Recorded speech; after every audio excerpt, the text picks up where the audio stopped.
माता पिता के कर्मों का फल बच्चों को मिलता है, ये मन में मेरा भ्रम रहता है। क्या है कि दोनों का एक संयोग बैठता है, माता पिता और पुत्र का दोनों का संयोग बैठता है।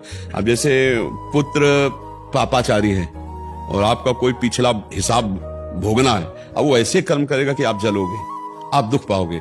और जैसे पुत्र पुण्यात्मा है, वो आपको सुख देना है पूर्व कर्मानुसार, वो ऐसे कर्म करेगा कि आप आनंदित रहोगे। ऐसे ही माता पिता है, माता पिता के कर्म से पुत्र और पुत्र के कर्म से माता पिता दोनों का संबंध जुड़ा होता है। ये पूर्व जन्म के कर्म से भी होता है, पूर्व जन्म का कर्म का हिसाब होता है। वैसे भगवान कोई ऐसे पुत्र आते हैं कि जन्म से पैसा खर्चा करते करते बाप को ऋणी बना दें, और कोई ऐसे आते हैं मेहनत करके माता पिता को भगवान की तरह पूजते हैं, सुख देते हैं। तो इन सब जगह देखा जाता है कि कहीं ना कहीं कर्म होते हैं, दोनों के कर्म के संयोग से ही परिवार में आना होता है।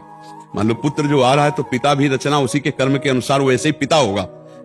कोई पिता है कि अरबपति खरबपति, कोई बेचारा लेबरी करके कमाता है और जीव उसके यहाँ पुत्र बनता है, एक उसके यहाँ पुत्र बनता है। एक मेहनत से कमाकर अपने पिता को सुख और एक कमाई हुई संपत्ति का नाश करके विलासिता में दुख प्रदान करता है। तो ये कर्मों के अनुसार होता है, इनमें दोनों का कर्म संयोग रहता है, दोनों का संयोगित कर्म रहता है।